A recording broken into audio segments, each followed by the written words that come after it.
ça a été un rêve pour moi. Et apprendre tout au long de la vie, c'est le vécu. Donc, souvent, je prendrai des exemples basés sur le système éducatif au Sénégal, mais sachez que mon analyse, mes réflexions concernent le Sénégal, mais pas seulement le Sénégal. Mes réflexions concernent essentiellement les pays francophones sur le continent africain, puisque souvent nous avons développé les mêmes systèmes éducatifs. Alors là aussi, certains disent qu'ils n'ont pas le son, je ne sais pas si c'est bon, je dois parler plus fort peut-être, c'est réglé.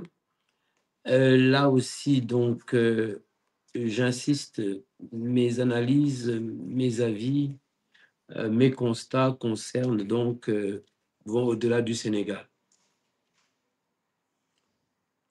Apprendre autrement, apprendre tout au long de la vie, on peut prendre plusieurs angles. Donc, ce que je ferai dans la partie apprendre autrement, oui, parce qu'il faut que je précise qu'on aura des petites pauses pour recueillir les questions des uns et des autres, voir les questions qui sont le plus souvent posées pour pouvoir y apporter nos éclairages. Apprendre autrement, j'ai dit que c'était le rêve personnel, c'est ce rêve qui m'a poussé à créer l'ISM. Parce que personnellement, je suis un pur produit de l'école classique, de l'école publique, tant pour les études primaires que pour les études secondaires. Voilà, j'ai été dans des établissements publics. Donc j'ai vécu, ce n'était même pas un sujet à ce moment-là, j'ai vécu véritablement les systèmes éducatifs de mon pays, et je le répète, qui sont souvent les mêmes dans les pays autour. Donc c'est au terme de toutes ces études que je me suis dit, peut-être qu'on aurait pu revoir tout ça et enseigner différemment pour apprendre, pour que les apprenants apprennent différemment. Donc, je partirai d'exemples et je vous proposerai, je vous dirai ce que je propose véritablement comme changement majeur, parce que les changements que je propose sont majeurs. Il y a quelques constats, quelques éléments qu'il faut intégrer.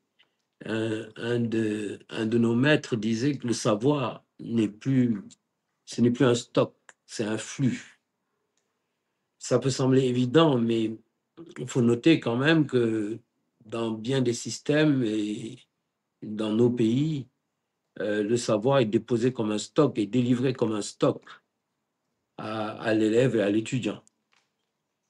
Alors que non, aujourd'hui, il s'agit plus d'un flux.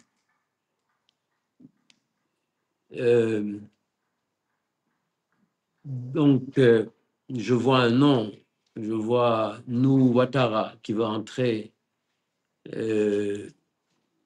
Invitez-le vite, vite, vite. Nou, c'est quelqu'un qui a beaucoup donné à l'ISM. Merci à vous, Nou, d'être là. Nou a été un excellent prof de statistiques, de maths, et je suis heureux de voir votre nom. Donc, le savoir perçu, vécu comme un stock, on devrait imaginer plus un flux. Un élément important que je tiens aussi pour ceux qui ont lu il y a longtemps, Le choc du futur de Alvin Toffler, qu'on le veuille ou non, c'est un côté visionnaire. Il disait déjà il y a très très longtemps que les analphabètes du XXe siècle, du XXIe siècle, ne sauront pas ce qui sauront lire ou écrire, mais ce qui ne sauront pas apprendre, désapprendre et réapprendre. Ça, c'est important. Apprendre, désapprendre et réapprendre. Et on revient sur ce concept de flux. apprendre à apprendre. Et ça, je constate que de mon vécu, je suis peut-être pas jeune, mais c'est quelque chose qui est encore constant. On nous apprend pas à apprendre.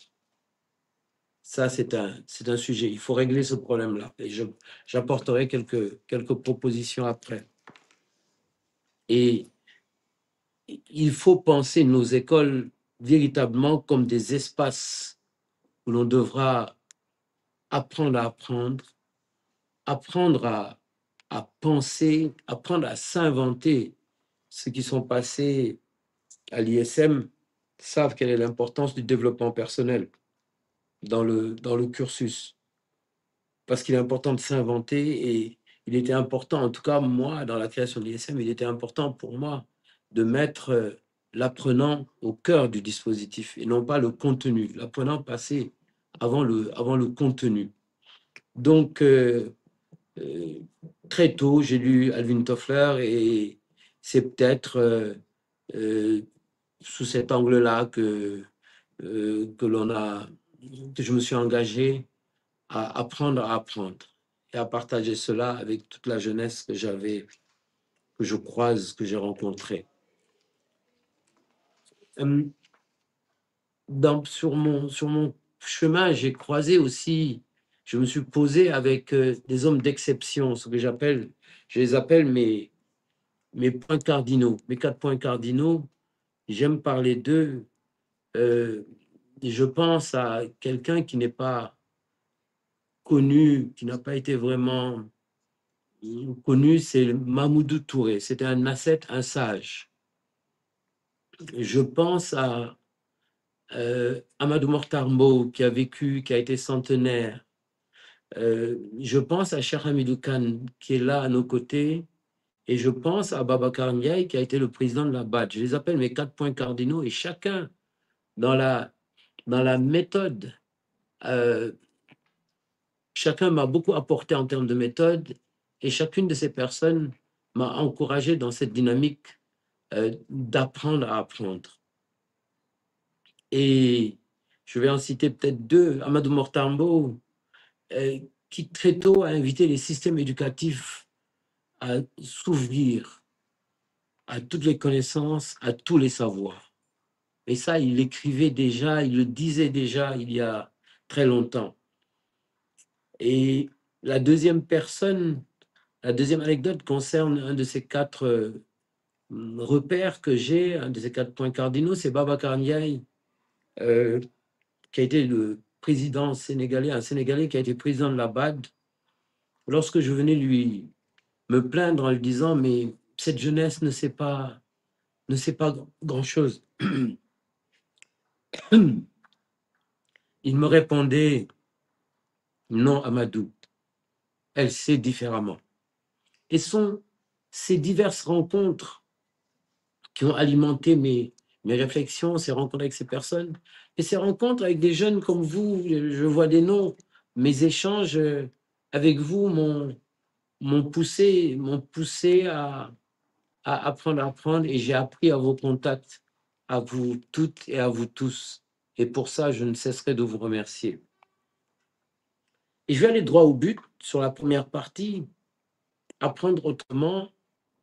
J'ai rédigé quelques papiers que j'ai partagés où je demande déjà qu'on mette l'accent sur l'incertitude. Dans nos formations sont figées. On a l'impression que, voilà, on est formé pour ça et on va avancer. Ce n'est pas réaliste.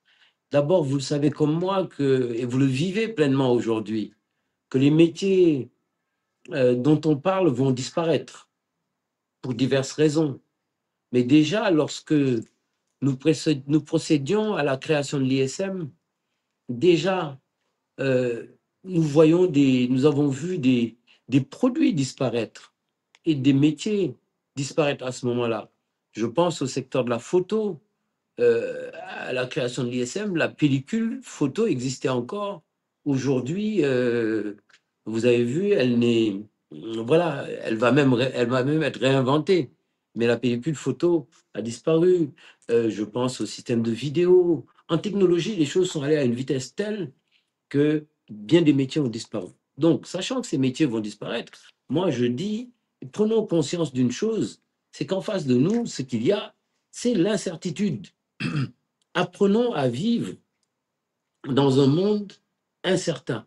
Et c'est ça, et c'est cela qu'il faut faire passer comme message. On ne sait pas ce qui va se passer demain. Dieu seul ce qui va se passer demain. Dieu seul sait ce qui va se passer demain.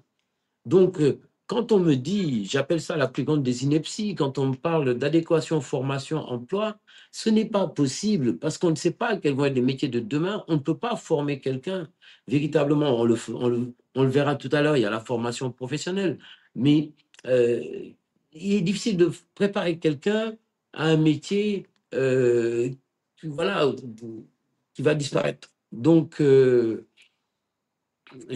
pense qu'il vaut mieux travailler sur les individus, sur l'homme lui-même, et le préparer à, à nager dans un monde incertain, à naviguer, à tenir son bateau dans un monde, voilà, sur une mer houleuse, et sans savoir qui va subir les vents, qui va subir voilà, tous les aléas qu'on peut.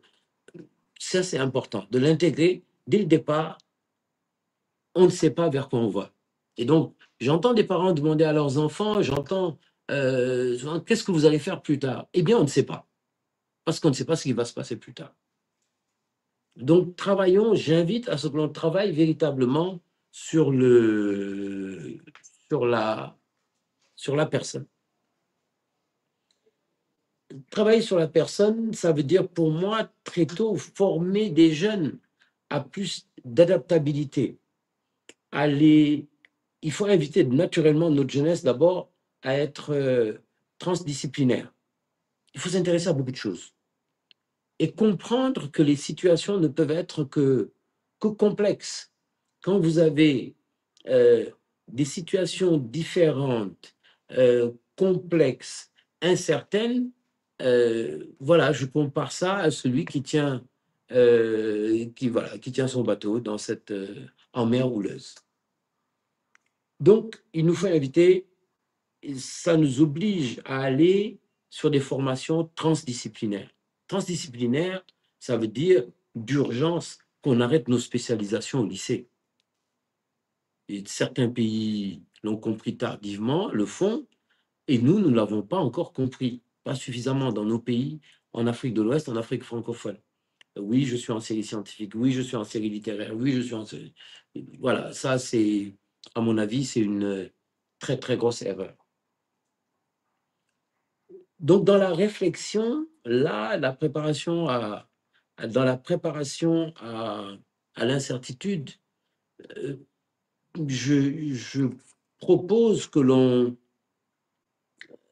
revoie les cursus, bien sûr, plusieurs pays tentent, mais au-delà de ça, je pense qu'il y a des matières importantes qu'il faut introduire, et introduire vite. Je salue en ligne la présence de mon ami, frère, Camille Senadji. Donc, dans les matières, la prise de risque et la gestion du changement. Comment peut-on travailler sur le calcul de prise de risque et la gestion du changement? Ça, c'est fondamental. C'est fondamental. Et dans le monde, notamment des affaires, pour ceux qui sont dans des business schools, c'est l'importance qu'il faut accorder à à la, à l'élaboration de scénarios, pour ne pas dire de scénarios d'affaires, etc., etc. Il faut mettre l'accent sur ça en se posant toujours des questions, mettre des stratégies pour les atténuer quand il y a une catastrophe. Il faut apprendre à faire ça, avoir les plans robustes, certes, mais à côté de ça, la possibilité de les atténuer euh, euh, en fonction du contexte et des changements qu'il peut y avoir. Donc, il faut penser plusieurs modèles de changement organisationnel et des méthodes pour faciliter donc les transitions, changement d'équipe. Vous avez vu, vous le savez vous-même, on a des turnovers très importants. Donc, on ne peut pas figer les choses. On confie un projet à quelqu'un, il est parti, comment on fait? Donc, tout ça, il y a un certain nombre de réflexions que nous devons mener. Le deuxième sujet, c'est la prise de décision et l'adaptation aux situations changeantes. Euh, je pense d'abord, c'est là qu'il faut introduire la psychologie, les théories psychologiques qui influencent les choix des uns et des autres. Il est important de les avoir. Les étudiants, les accompagner dans des compétences, dans le développement de compétences analytiques et critiques, d'esprit critique. Soyons honnêtes, dans nos systèmes éducatifs, l'esprit critique est plutôt souvent euh, rendu nul, annihilé. Très souvent, on refuse l'esprit critique, alors que ça doit être fondamental. Et les informations, recevoir des informations et les évaluer. On reçoit une foultitude d'informations, il nous faut penser les, il nous faut penser les recevoir, les nuancer, avant de les valider véritablement, avant de les intégrer. Donc, et là, c'est là que j'accorde une place importante à l'approche collaborative. Les gens, on doit travailler ensemble dans les processus de décision. On doit impliquer le plus de personnes. Donc, le point 1, calcul de la prise de risque et la gestion du changement. Le point 2, la prise de décision et l'adaptation aux situations changeantes. Je voudrais que, comme aujourd'hui, on dit, ah, j'ai demain un cours de physique, je dis, demain, j'ai un cours au lycée déjà, hein, je l'imagine au collège ou au lycée. J'ai un cours de prise de décision, un cours d'adaptation aux situations changeantes. Voilà, la terminologie changera complètement, elle changera complètement. Un autre cours, pour moi, qu'il faut introduire, c'est les méthodes de remise en question. Voilà, et là, j'insiste, hein, au lieu de dire demain, je vais en cours de chimie, je dis demain, je vais en cours de méthode de remise en question. Voilà, ça, on va dire, Amadou Diaw est fou, mais ça, je l'entends depuis plus de 30 ans, donc on va continuer. La remise en question, il nous faut accepter ça. Pour nous, c'est cet outil qui va permettre d'avoir plus d'innovation, d'amélioration personnelle continue, des techniques de pensée critique et de questionnement. C'est cela qui va développer la créativité et la résolution de problèmes. Donc, dans ces cours-là, on pourra introduire bien évidemment beaucoup de brainstorming, de design thinking. Voilà, comme j'ai dit souvent, au lieu de dire je vais en cours de compta de société, on puisse dire j'ai un cours de design thinking. Je voudrais l'entendre, comme je l'entends en tout cas, de la part de ceux qui vont en cours de comptabilité. Et les retours d'expérience, à ce moment-là, partagés, toujours dans une dynamique coopérative, ne peuvent qu'être utiles.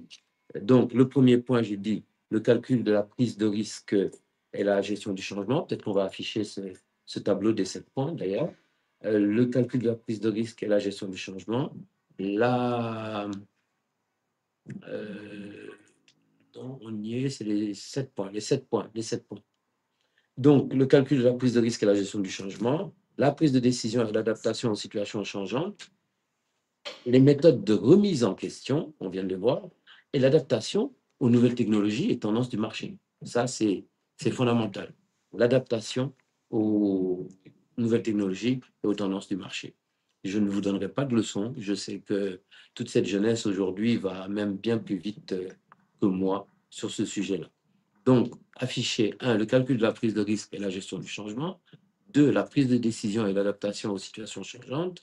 3, les méthodes de remise en question. Et en 4, donc, l'adaptation aux nouvelles technologies, tendances du marché. En 5, la pensée complexe. Ça, il nous faut intégrer ça, que tout n'est pas aligné, les choses ne sont pas linéaires. Et la vie vous le prouvera. La pensée complexe, elle est essentielle pour appréhender tous les systèmes interconnectés qu'on a dans notre monde aujourd'hui. Et c'est une discipline qui va former les étudiants à penser de manière systémique, à comprendre les interactions, à évaluer les impacts à long terme de leurs décisions. Les méthodes de cartographie des systèmes, les analyses des rétroactions permettent de mieux gérer la complexité dans les environnements d'affaires, gouvernementaux ou sociaux. Donc ça, c'est quelque chose d'important. La pensée complexe, et j'invite tout le monde à lire Edgar Morin, qui aujourd'hui doit avoir 103 ans ou 104 ans. Il a un esprit bien plus frais que le mien, il a une mémoire extraordinaire. Il vous parle de ce qui s'est passé en 1940, comme il vous parle de ce qui s'est passé l'année dernière. Il a des jugements. Voilà, donc la pensée complexe, toutes les réflexions autour de la pensée complexe, pour moi, il faut relire Edgar Morin, qui a été parrain d'une des promotions de l'ISM d'ailleurs. Et en point 6, la gestion de l'incertitude. Donc, on a dit pensée complexe, en point 5, et en point 6, la gestion de l'incertitude. La gestion de l'incertitude, on en a parlé tout à l'heure, mais je reviens là-dessus, la gestion de l'incertitude est essentielle dans un monde caractérisé par le changement rapide, imprévisible. Cette discipline qui enseignerait aux étudiants à identifier toutes les sources d'incertitude, à évaluer leur impact sur les décisions stratégiques, à développer des plans de contingence, l'accent devant être mis sur le développement d'une résilience organisationnelle. Et ça, je crois que le Covid nous y a formés naturellement. On n'a pas eu besoin de cours à ce moment-là. Voilà, je pense que sur ces disciplines, le Tout-Puissant nous a envoyé le Covid et on n'a pas eu le choix. Nous avons tous dû nous former naturellement sur le tas à ces méthodes-là.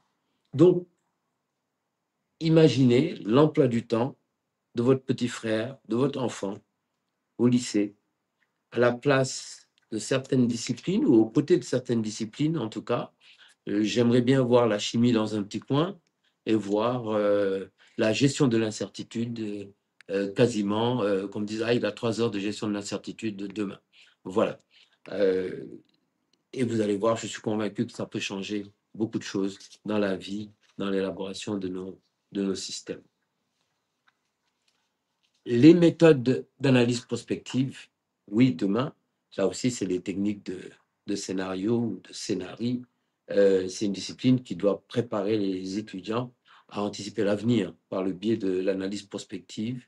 Nous avons la chance d'avoir parmi nos amis dans l'établissement quelqu'un qui s'appelle Alunsal Paloma, qui est le prospectiviste numéro 1 sur ce continent-là. J'invite les étudiants à l'écouter, à aller le voir, à googler ce qu'il fait. Mais sinon, vous avez des écrits classiques aujourd'hui, des personnes, j'ai parlé tout à l'heure de Alvin Toffler, mais vous avez tous les écrits de Jacques Attali. On peut être d'accord ou ne pas être d'accord. Mais il est intéressant de voir, de lire, d'écouter tous les prospectivistes pour se faire sa propre idée quant à l'avenir. Alors, les méthodes de l'analyse prospective permettent donc aux décideurs d'assembler, d'élaborer des stratégies long terme dans un contexte d'incertitude et en utilisant les outils d'évaluation des risques et des opportunités. Voilà, ça c'est important. Le cours dans le programme des lycées, moi j'invite à ce que l'on introduise ces différentes disciplines. Y a-t-il des... On ne voit pas le partage d'écran sur YouTube, peut-être, oui. Bon, c'est peut-être plus complexe sur YouTube, c'est vrai. Merci Biba pour l'observation.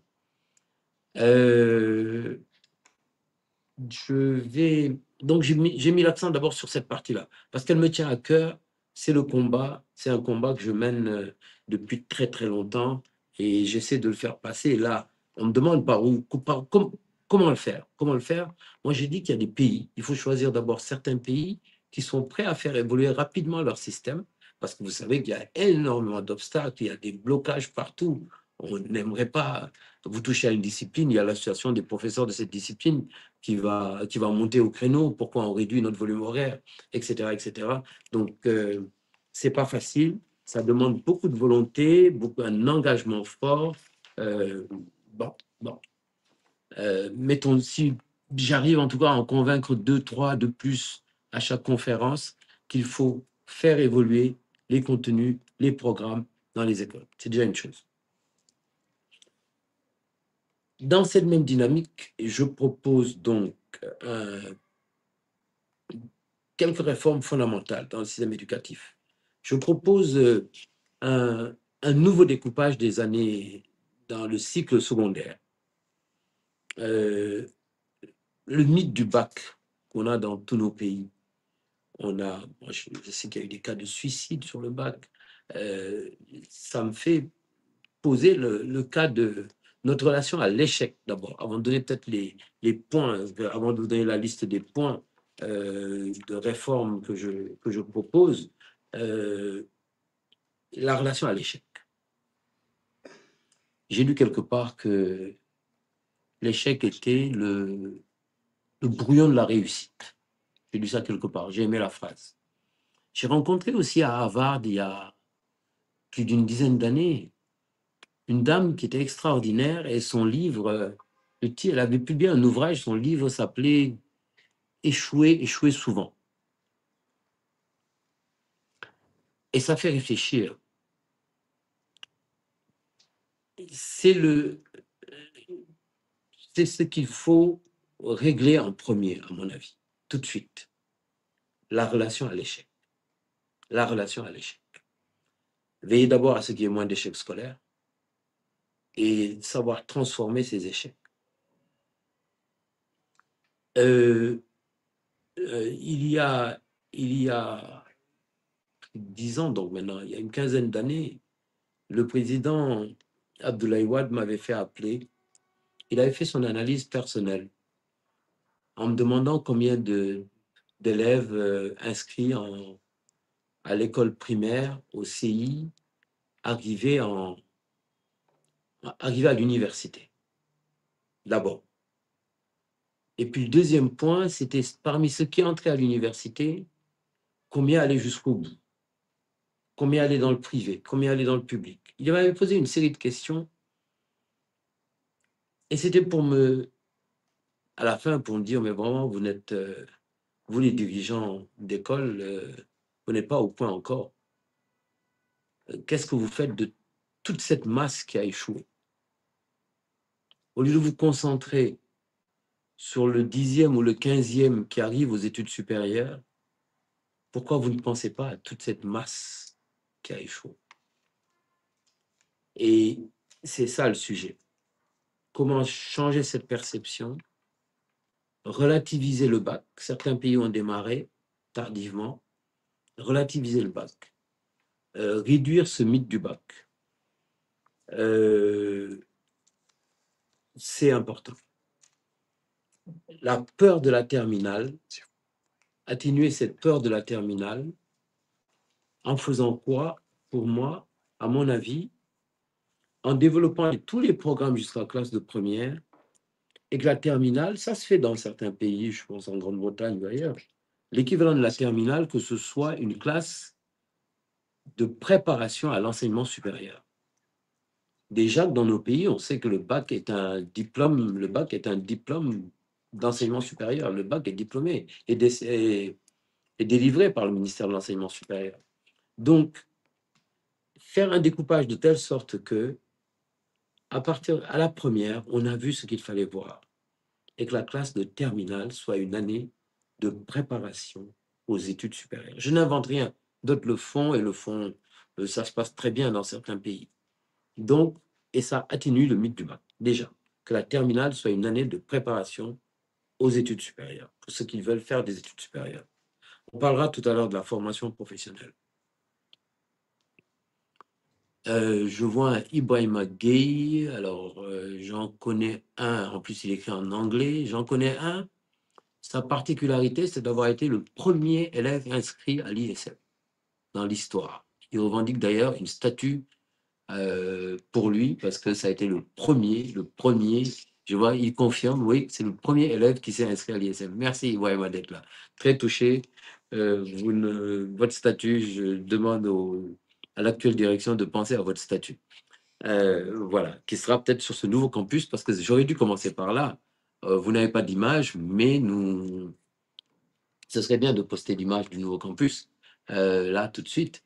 nous sommes sur le nouveau campus de l'ISM, qui n'est pas encore inauguré, et on est dans une phase pilote de fonctionnement. Je demande qu'on vous poste l'image du... Voilà, ça va être fait apparemment partout. Je ne vois pas moi, c'est lancé. Certains l'ont, moi je l'ai pas. Voilà, donc on va vous montrer. Donc Ibrahima, merci d'être là. Découpage, donc le découpage, c'est important pour moi, le découpage. Le deuxième point, et c'est lié toujours à l'échec, aux échecs multiples, c'est la revalorisation de la formation professionnelle.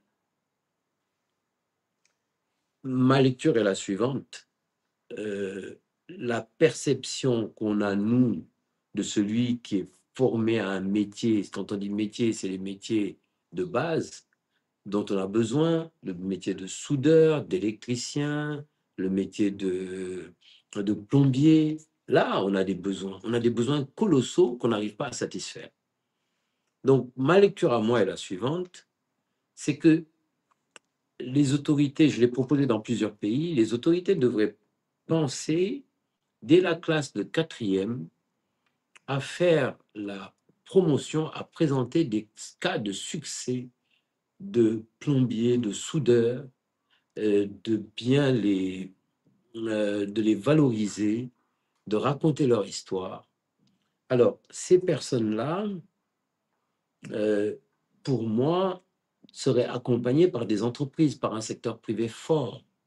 Il faudrait que, je prends un exemple, une entreprise comme les ICS, tous les ans, pourrait s'engager à sélectionner les meilleurs élèves de quatrième ou de troisième du Sénégal, les prendre en main, les accompagner, leur offrir des salaires plus importants que ce qu'on a aujourd'hui, mais ce serait dans le cadre d'un programme pilote, en prendre 20 ou 30 dans le cadre des ICS, en prendre pour telle ou telle autre entreprise. Et cette vague-là qui arriverait, parce que sélectionnée parce qu'étant les meilleurs de leur promotion. Donc, ils y vont, ils sont sûrs d'avoir un bon salaire, ils sont sûrs d'apprendre un métier, et ça permet de démystifier le bac, cette fameuse histoire de bac. Si déjà, à partir de la quatrième, de la troisième, ils ont une formation, un métier, ils ont un beau salaire, les aspirations, je prends le cas du Sénégal, de tous les jeunes ici, c'est de pouvoir construire un bâtiment pour ses parents, d'offrir un billet à la Mecque pour sa tante, etc., etc. Si l'ouvrier arrive à le faire, on démystifie les études supérieures, on démystifie le bac et on crée une vague.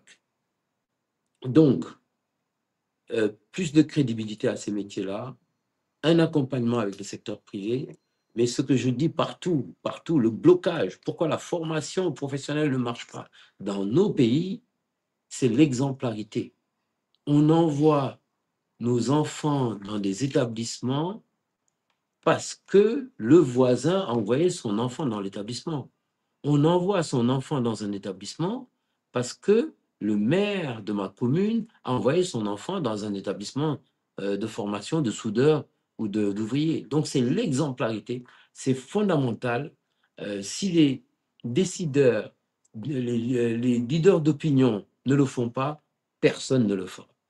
L'exemple doit être donné par les décideurs. Donc, on peut mettre tous les budgets qu'on veut dans l'accompagnement de la formation professionnelle.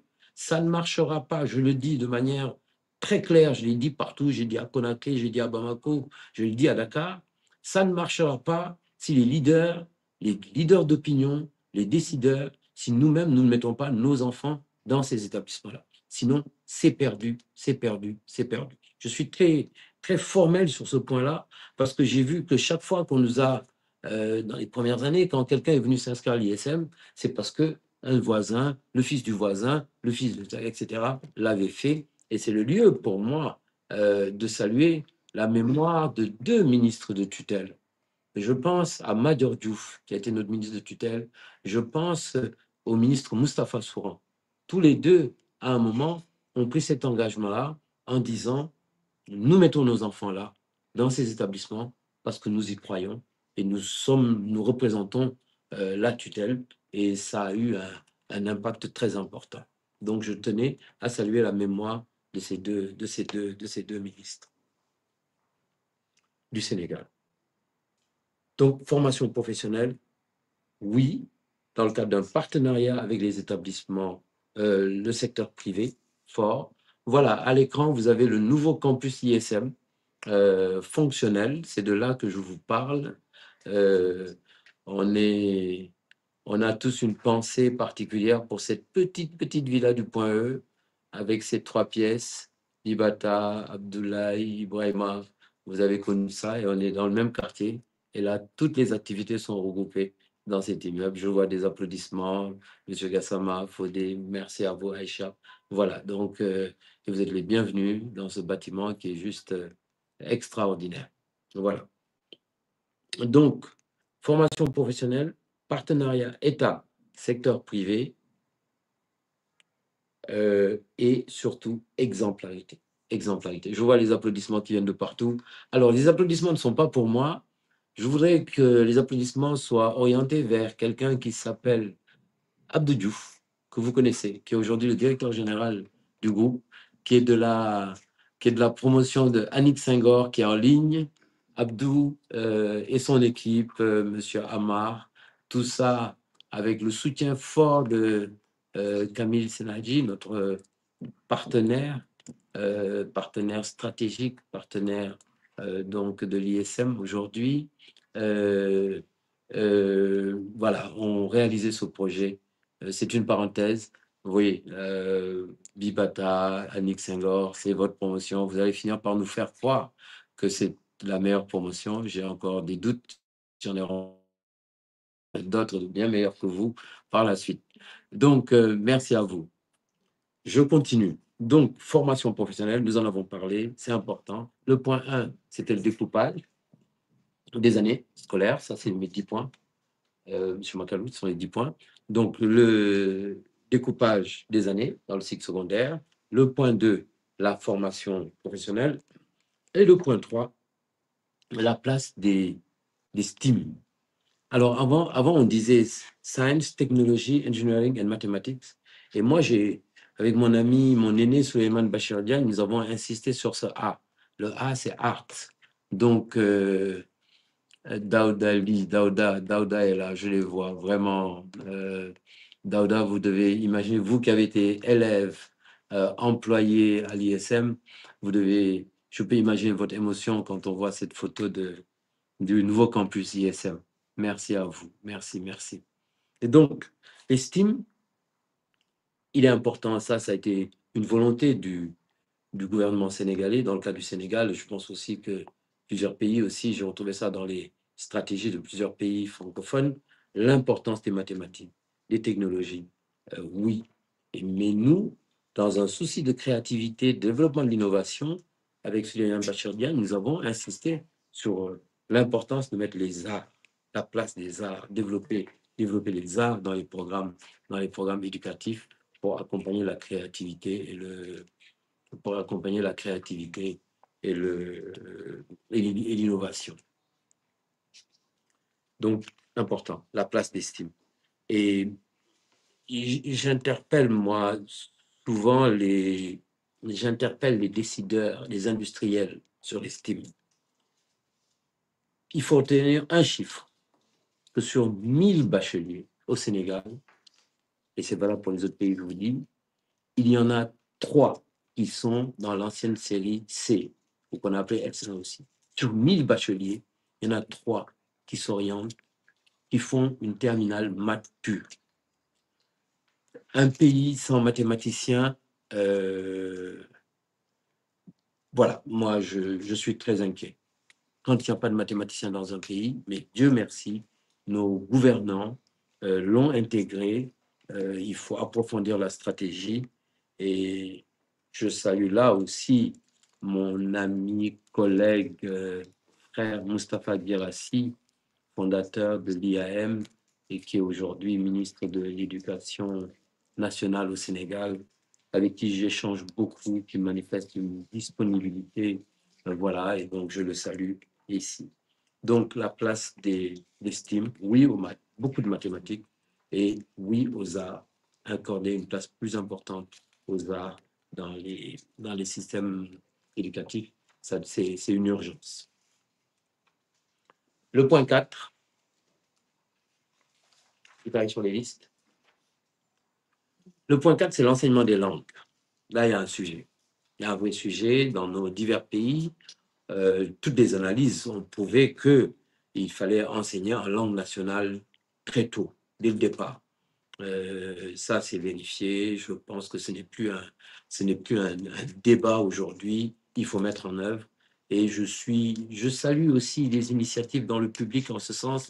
Depuis plusieurs années, dans plusieurs régions du Sénégal, ce n'est pas su, ce n'est pas dit, pas suffisamment dit.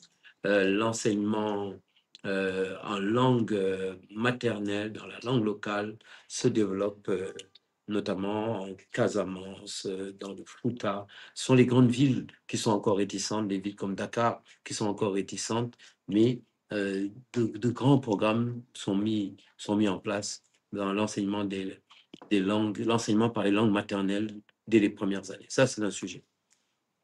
Mais moi, je vais au-delà de ça.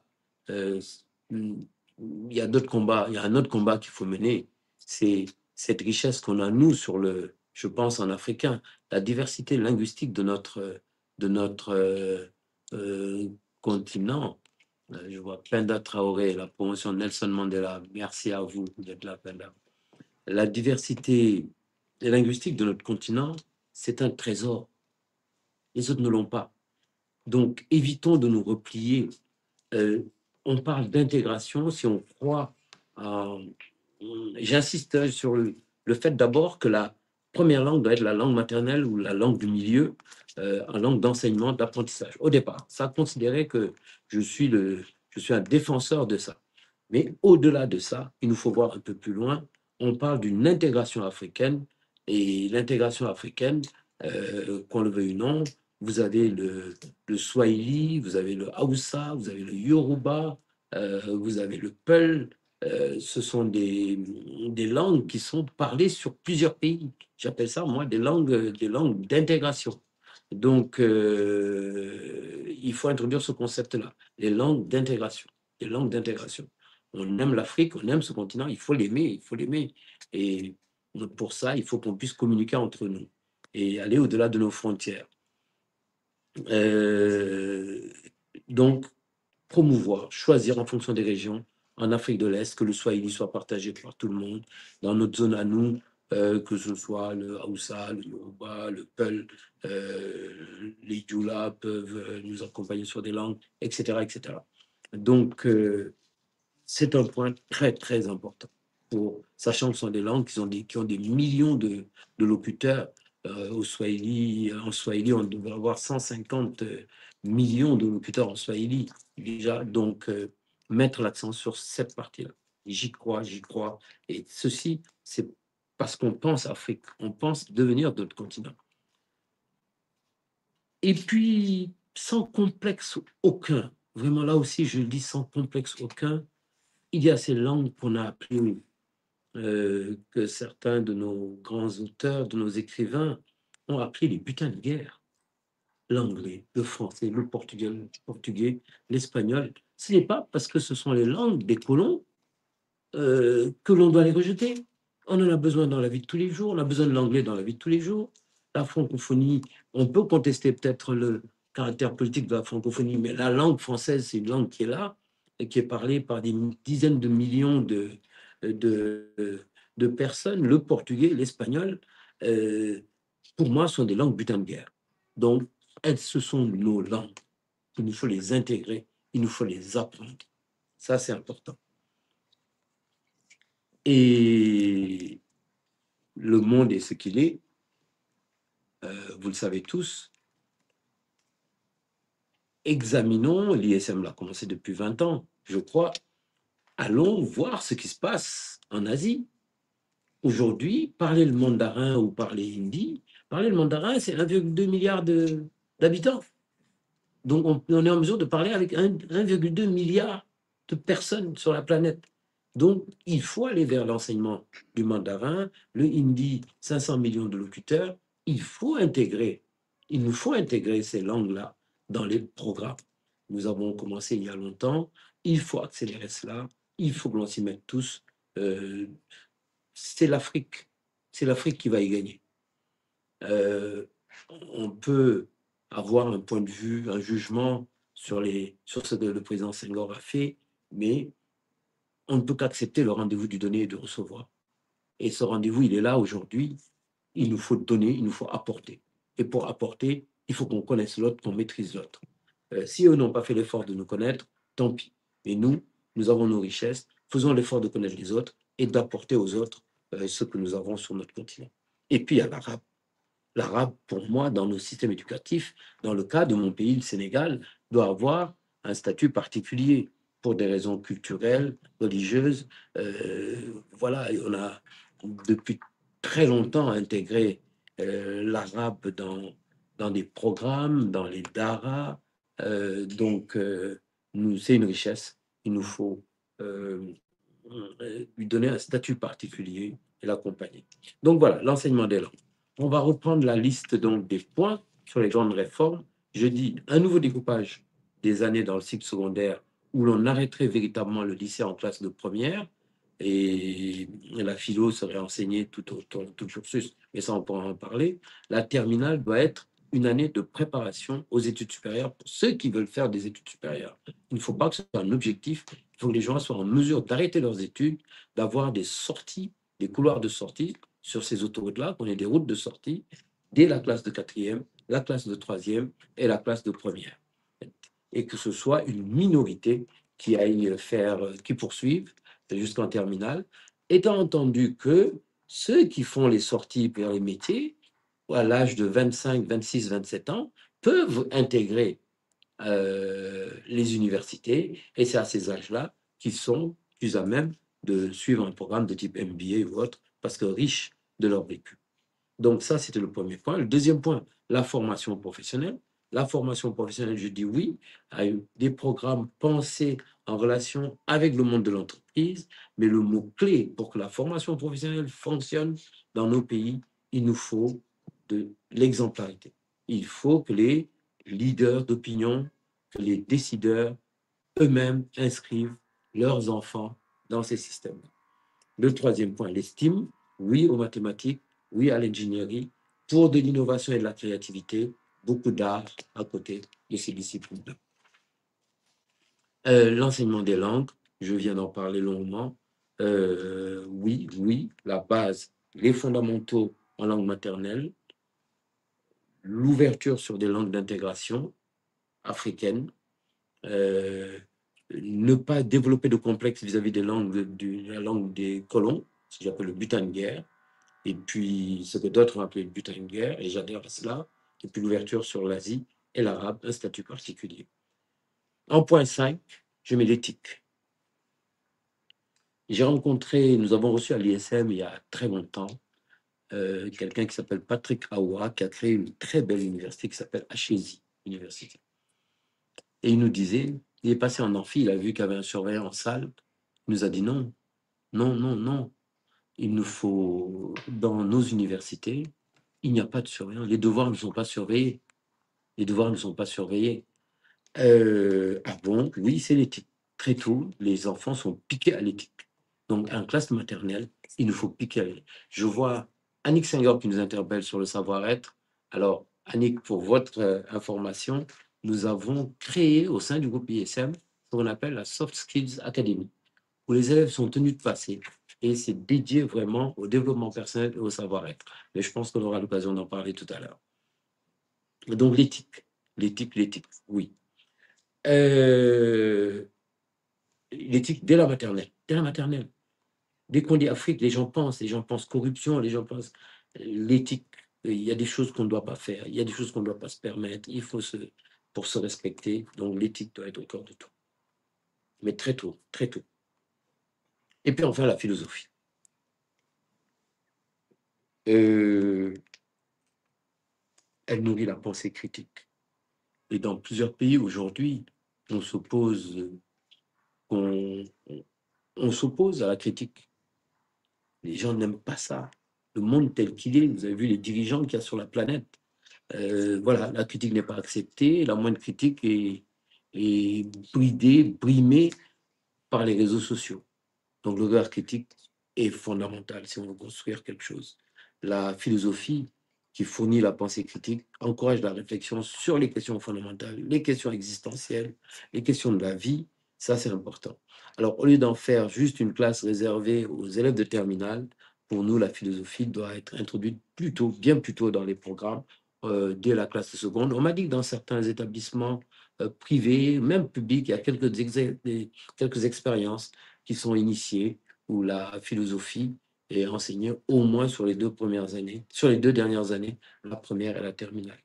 Donc, pour développer chez les élèves une meilleure capacité à s'interroger, à analyser le monde qui les entoure, et nous devons préparer les élèves à devenir des citoyens plus actifs, plus responsables, plus engagés, en les invitant à développer un esprit critique. Ça, c'est quelque chose d'important. Nous l'avons mis en point 6.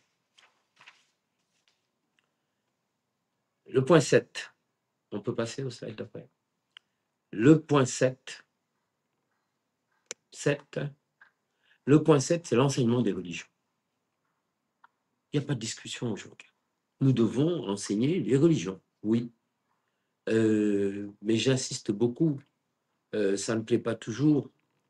La religion joue un rôle important dans notre société et pour moi, il faut enseigner l'histoire des religions. Il faut enseigner le fait religieux. Là aussi, ça peut permettre d'avoir un regard critique sur bien des choses. Donc, l'histoire des religions, l'histoire du fait religieux, ça doit être enseigné. Ça doit être enseigné dans tous les établissements. On doit partager ça partout. À quel moment l'islam est entré au Sénégal? Comment l'islam s'est développé au Sénégal? Dans le cas du Sénégal, je pense c'est-à-dire mais dans tous les autres pays. À quel moment le catholicisme est arrivé ici? Comment il est entré ici? Quelles ont été les méthodes? Quelles sont les religions traditionnelles qui existaient ici avant? Parce qu'au Sénégal, il y a eu des religions avant. On va me dire que c'est de l'animisme. Oui, mais savoir, qu'est-ce qu'il y avait là-dedans? Il y avait des leçons de vie. Donc ça aussi, il faut enseigner tout ça, qu'on le sache, comment les choses. Déjà, si on a le fait religieux et l'histoire des religions, je pense qu'on aura fait un saut très, très important. Là aussi, j'échange beaucoup avec mon ami et frère Mustapha Guirassi sur cette question. Question délicate. Et si vous regardez bien le texte, il me le montre lui-même. Au-delà du voile, au-delà de la croix, il a veillé à ce qu'on introduise les perles sacrées, et qui appartiennent à nos religions traditionnelles. Ça m'a fait sourire quand il m'a souligné qu'il avait introduit les perles sacrées, lui-même étant du Sénégal oriental. Voilà, donc ça c'était juste pour la petite parenthèse. Donc c'était le point 7. Le point 8, apprendre autrement, on l'a développé tout à l'heure, la créativité, l'innovation pédagogique. Et on reviendra sur le cas des enseignants eux-mêmes. C'est important. Donc, apprendre autrement, c'est le point que j'ai développé largement dès le départ. L'accompagnement dans l'entrepreneuriat. Là aussi, un programme très, très intéressant qui a été créé par mon ami Fred Swanicke, African Leadership Academy, qu'on a à Johannesburg. Et après, il a créé les universités, les ALU, les African Leadership University, un peu partout. Vous en avez une à l'île Maurice, vous en avez une à, au Rwanda, à Kigali. Il va en mettre partout sur le continent. Il met en avant l'entrepreneuriat. Il bouleverse. Lui, ce qu'on est en train de dire, il l'a réalisé déjà. Et bien des jeunes Africains en bénéficient. Merci à vous pour ça aussi. Merci à Fred pour ça. Je reviens sur le point 9. Je reviens au point 9. On revient donc au complexe. L'échec, la relation à l'échec scolaire. Il faut retravailler ça. Le record de redoublement, semble-t-il, mondial est en Afrique. 20%. C'est inutile. Ailleurs, la norme est à 5%. Aujourd'hui, dans des pays africains, le record est de 20%. C'est un record, on est à 20% de redoublement. Vous imaginez ce que c'est qu'une année perdue? Une année perdue, mais c'est criminel. Donc, il faut repenser ça, bien évidemment. Et à cela, j'ajoute le complexe du diplôme, du diplômé, etc., etc. En point 10, l'enseignant. Oui, je le dis à mes amis, à mes collègues. J'ai passé 30 ans dans ce secteur-là. Non, je ne peux pas imaginer qu'un homme, je suis d'accord avec aucun enseignant sur un, qu'un homme, un seul homme, se veuille à la fois chercheur, concepteur de programme, producteur de contenu, texte vidéo, animateur pédagogique, guide, mentor. Ce n'est pas possible.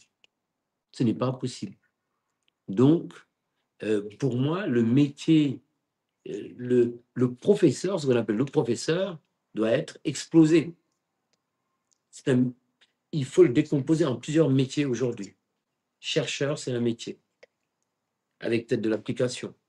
Le concepteur de programme, c'est un métier différent. Le producteur de contenu, de texte, de vidéo, c'est un autre métier. Ce n'est pas la même personne qui peut faire ça.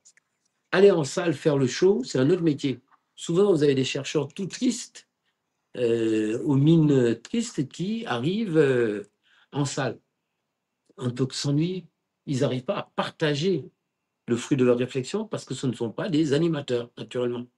Donc, ça peut choquer, mais je dis ce métier d'enseignant, faut l'exploser. Il faut l'exploser et le diviser en plusieurs métiers. Ouais. Donc, il y a plusieurs facettes dans le rôle de l'enseignant et nous ne sommes que des humains. On ne peut pas tout faire. Il y a une période où les instituteurs, les vieux instituteurs arrivaient à faire ça. Mais aujourd'hui, le monde est complexe. Les jeunes sont différents. Les jeunes sont complexes eux-mêmes. L'environnement est complexe. Donc, une seule personne ne peut pas faire tout ça. Donc, le métier d'enseignant doit être repensé. Voilà 10 points, en tout cas, sur lesquels j'ai mis l'accent quand je dis apprendre autrement, sur notre première partie, apprendre autrement. Voilà 10 points que je mets en avant, que j'essaie de partager avec nos dirigeants dans nos divers pays. On va peut-être nous dire quelles sont les questions qui ont été les points importants en question, puis il y a des questions qui sont posées, semble-t-il. On va nous faire un résumé peut-être des points. On va voir un peu, on va me communiquer les points importants. On se retrouve avec votre permission. Je vois que M. Amar est là. Monsieur Amar, je ne vous avais pas vu. J'ai dit tout à l'heure le rôle que vous avez joué dans la construction de ce bâtiment. On va nous remettre d'ailleurs à l'écran, s'il vous plaît, le bâtiment, à nouveau à l'écran. Ici, je ne l'ai pas. Ici, on ne l'a pas, nous. Voilà. Et une petite pause, avec votre permission, de 3 minutes pour que je recueille les questions majeures, qu'on me fasse part des questions majeures et que je vienne les partager avec vous. On se retrouve tout de suite.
On se retrouve. C'est bon, on s'entend? C'est bon? Oui. Voilà, on a pris cette petite pause. Je crois que ça fait partie d'ailleurs des éléments importants de la réforme, qu'on ne doit pas faire des séances trop longues. C'est la première chose. Pour moi, une séance de plus de 40 minutes, ce n'est pas une séance. Plus de 45 minutes en tout cas. Voilà. Donc, merci Camille. Merci infiniment Camille Sinhadji. Nous sommes en accord.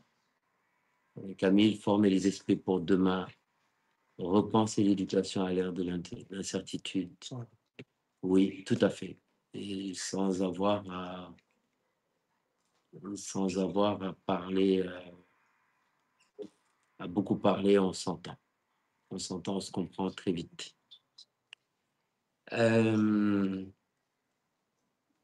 Les sujets, les questions. D'abord, j'ai retrouvé des noms. J'ai parlé de Bibata, je parle de nous, Ouattara. Au-delà de votre question, nous, je tiens vraiment à dire ici, à vous et au-delà de vous, à toutes ces personnes, j'ai vu le commentaire de Abdi Diansam, l'ISM, moi je suis fier de dire que c'est un édifice pour lequel des milliers de personnes sont venues déposer une brique, une pierre. Et chacun en déposant sa pierre s'est dit, mais c'est moi qui ai construit cette cathédrale. Et c'est ça notre force, je crois. Chacun a apporté. Donc, voilà. Et certainement, vous avez posé, plusieurs d'entre vous ont posé plus de pierres que je n'en ai posé moi-même. Donc, merci à vous d'être là, de partager ce moment avec nous. Que vous soyez sur LinkedIn, parce qu'il y en a beaucoup sur LinkedIn, il y en a sur YouTube, et il y en a là sur le webinaire. Je n'ai pas cité Shérif Ndiaye. Je sais qu'il était dès le départ sur LinkedIn. Shérif, je l'ai dit ailleurs, ce que vous faites pour le système éducatif est colossal. Et vous le faites au-delà du Sénégal aussi. Je vous félicite. Parmi ceux qui sont connectés, il y en a qui ont été des élèves, mais il y en a qui ont été des collègues. Je vois Annick Senghor depuis le Canada, qui est aujourd'hui élue, qui est en politique. Annick a été une collaboratrice, surtout, et c'est avec Annick qu'on a créé l'ISM Saint-Louis, qui ne s'appelait pas comme ça au départ. Puis je vois d'autres noms qui s'affichent encore. Merci à vous. Les questions. Il n'y en a pas eu beaucoup parce que je sais qu'on est en phase. Je traite avec les gens avec qui on est parfaitement en phase. Question de Abdoussan. Est-ce que l'ISM pense s'investir dans l'enseignement professionnel technique pour mailler toute la jeunesse?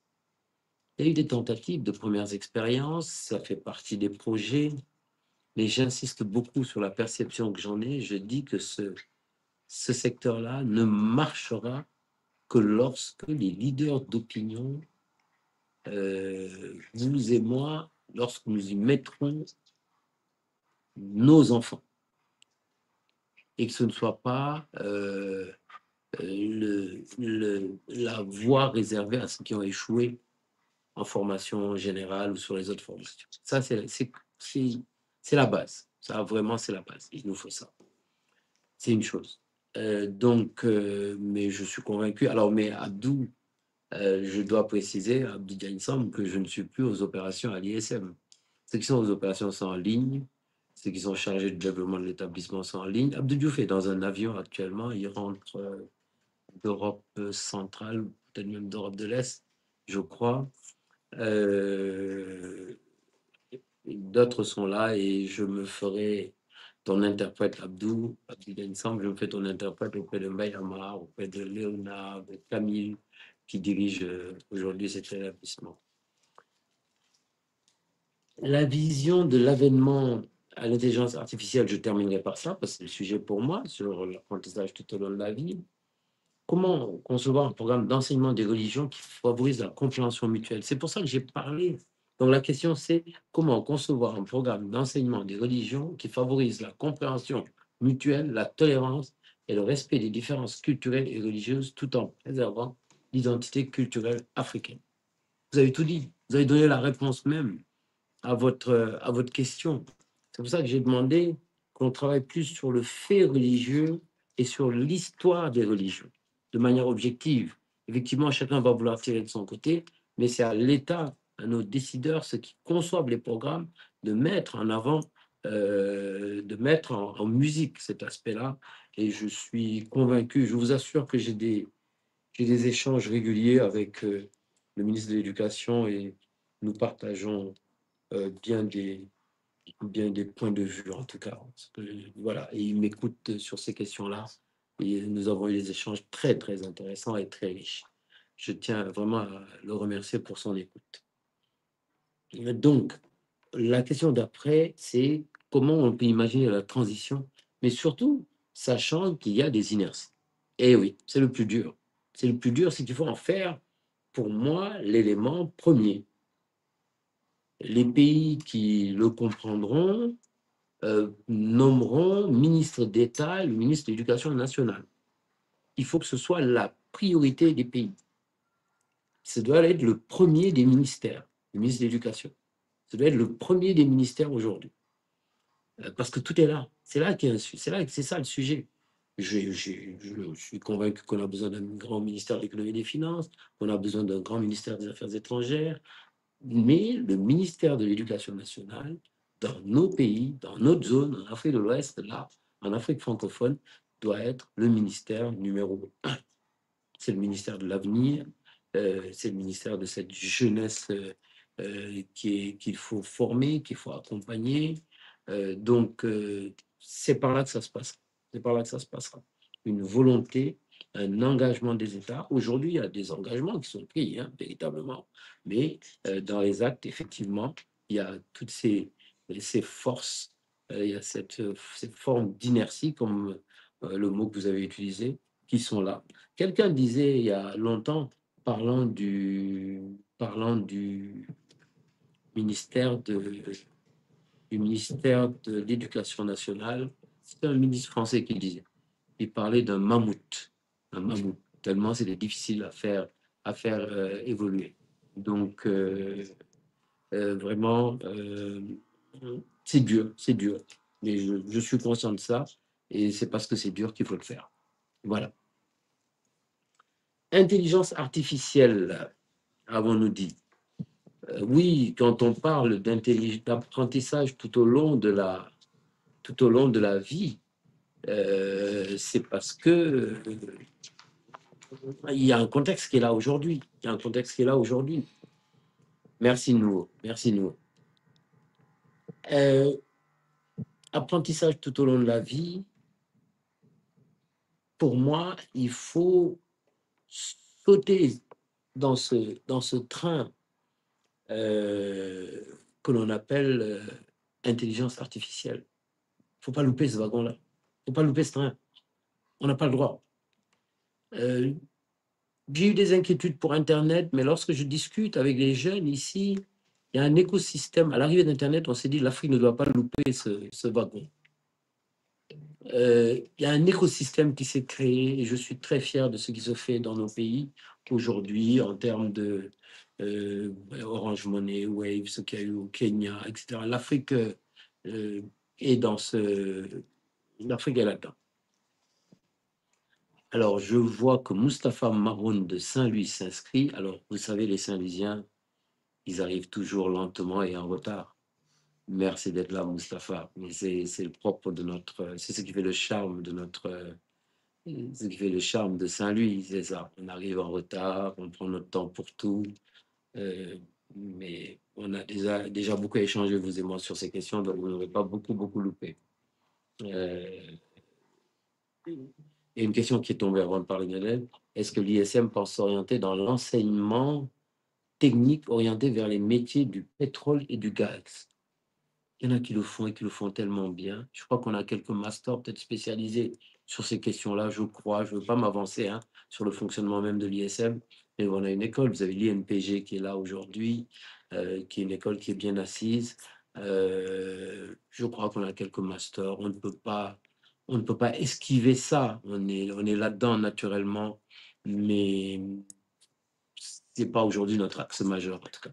Mais je laisse la direction de l'ISM se pencher sur ces questions. Intelligence artificielle, j'ai dit, et intelligence artificielle, ne pas louper le wagon, ça c'est important, et comment faire. Éducation formelle, éducation informelle. On sait que dans nos pays, les économies sont informelles. On a une jeunesse qui n'est pas dans le système formel. Donc, oui, comment veiller à ce que toute cette jeunesse ait accès à l'intelligence artificielle. Mais ils vivent ça naturellement, ils vivront ça plus encore. Moi, quand je vois ma bonne tante, mes bonnes tantes au Sénégal utiliser leur téléphone, envoyer des WhatsApp, etc., etc., je suis optimiste. Donc, nos populations sauront s'adapter à ces technologies. Lié à cela, et c'est le combat que mène Sandrine Lemar, c'est toutes les précautions qu'il faut prendre. On accompagne en développement personnel, en savoir-être, Annick l'a demandé, mais à côté de ça, les limites, les catastrophes. Il y a des catastrophes et je félicite Sandrine Lemar pour le travail, qui est notre collaboratrice, qui dirige la Soft Skills Academy, et pour le travail qu'elle fait à ce niveau-là. En préventif, il y a des catastrophes. Donc, elle travaille, je pense à elle, je pense à Ousseynou Gueye de Polaris. Il y a un travail qui est fait et continuer à accompagner notre jeunesse pour qu'elle vive l'intelligence artificielle, la technologie sans la subir de manière négative. L'utilisation des technologies, les MOOC sont là, aujourd'hui se sont développés, et je pense que dans cette dynamique d'apprendre à apprendre, d'apprendre à réapprendre, l'IA peut nous aider, nous aidera certainement beaucoup. Mais ce qui est intéressant, ce que nous avons à développer dans cette dynamique-là, c'est surtout la culture de la curiosité. J'ai parlé d'esprit critique, mais de la curiosité, s'intéresser à tout. La curiosité intellectuelle, on a besoin de ça. On a besoin de ça. La mobilité intellectuelle qui est nécessaire à notre épanouissement nous pousse à une curiosité intellectuelle. Ceux qui ont été avec moi il y a longtemps, vous savez que j'ai insisté beaucoup sur l'importance de s'offrir, pouvoir s'offrir une mobilité géographique et de s'offrir une mobilité intellectuelle. C'est important. Et la mobilité intellectuelle permet de développer la culture de la curiosité et de l'innovation. Et puis le dernier point, ça aussi je l'ai dit depuis longtemps, l'IA devra nous aider aussi, la collaboration, le réseautage. Collaboration et réseautage, savoir aller vers l'autre. J'ai fait le calcul il n'y a pas longtemps. Je dis que moi, de ma vie, sur mes 64 années de vie, il y en a 6 que j'ai passées à l'extérieur. Ça veut dire que pendant 58 ans, j'ai été au Sénégal. Exactement. Mais pendant ces 58 années, je pense que j'ai toujours voyagé en allant vers les autres. Les étudiants, et là je les remercie, les étudiants non sénégalais qui étaient là nous ont appris à connaître leur pays. Je me suis toujours intéressé aux autres pays. Ils m'ont permis de voyager vers les autres pays. La lecture m'a permis de voyager vers les autres pays. Donc les voyages, la lecture, la culture en général m'a permis de voyager en restant au Sénégal. Ce qui veut dire que c'est possible. 58 ans au Sénégal, mais en allant à la découverte du monde tout en étant là. Et l'intelligence artificielle doit permettre d'accélérer cette dynamique. Voilà, je pense que j'ai été un peu long, mais je souhaitais échanger avec vous tous, sur ces divers points, ceux qui nous ont rejoints, ceux qui sont en ligne, ceux qui sont sur LinkedIn. Je vous dis merci à tous, heureux d'avoir pu vous retrouver.